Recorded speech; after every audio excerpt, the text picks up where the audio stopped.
आपके अंदर शिव भाव है तो दूसरे के अंदर जगाने का प्रयास करिए। यही हमारा आपका सोच है और यही साहब श्री हरिंदर भैया हमें आपको कहते हैं कि प्रणाम करने के लिए कहीं दूर भी जाने की जरूरत नहीं है। घर में सास ससुर है उनसे प्रणाम कर लीजिए, नमः शिवाय से। पति है उनसे प्रणाम कर लीजिए।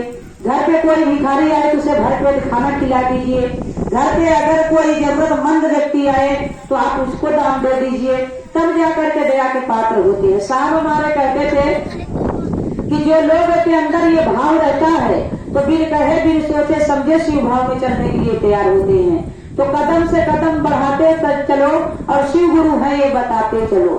दुनिया के अंदर यही भाव हमें आपको जगाना है और साहब की वाणी को आगे तक लेकर के चलना है।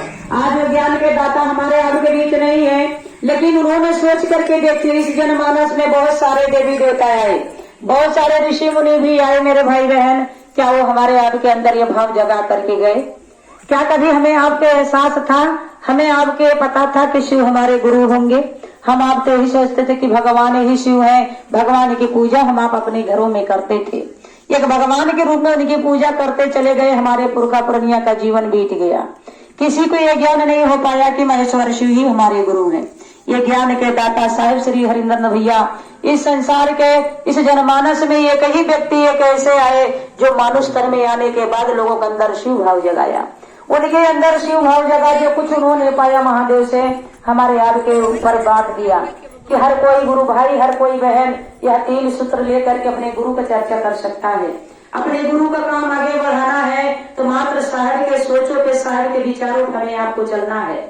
हम साहब हरिंदर नहीं कर पाएंगे, लेकिन साहब के बताए हुए अगर मार्ग पे चले तो शिव के शिष्य जरूर बन सकते हैं।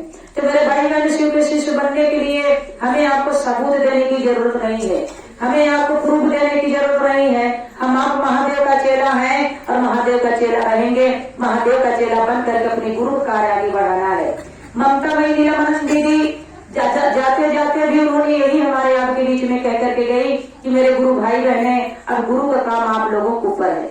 हमारे साहब श्री हरिंदर भैया ने भी हमारे आपके बीच में यही वाणी छोड़ करके गए कि अब शिव चर्चा आप लोगों की जिम्मेदारी है, शिव चर्चा आप लोगों को आगे बढ़ाना है।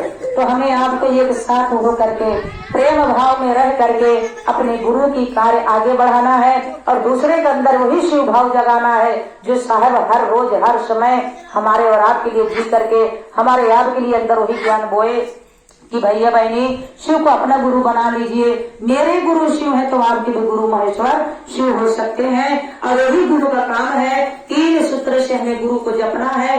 ये 3 मंत्र है, खुला मंत्र मिला है, ना तो कोई कान में फूकने वाला मंत्र है ना कोई छिपाने वाला मंत्र है। तो मंत्र है दया चर्चा नमः शिवाय। अपने गुरु से दया मांगिए, दया लागू हो जाए तो चर्चा करिए और चर्चा एक दूसरे से करना बहुत जरूरी चर्चा में खड़ी है, क्योंकि चर्चा जितने हम आप करेंगे उतने ही गुरु की दया हमारे आप ऊपर लागू होगा।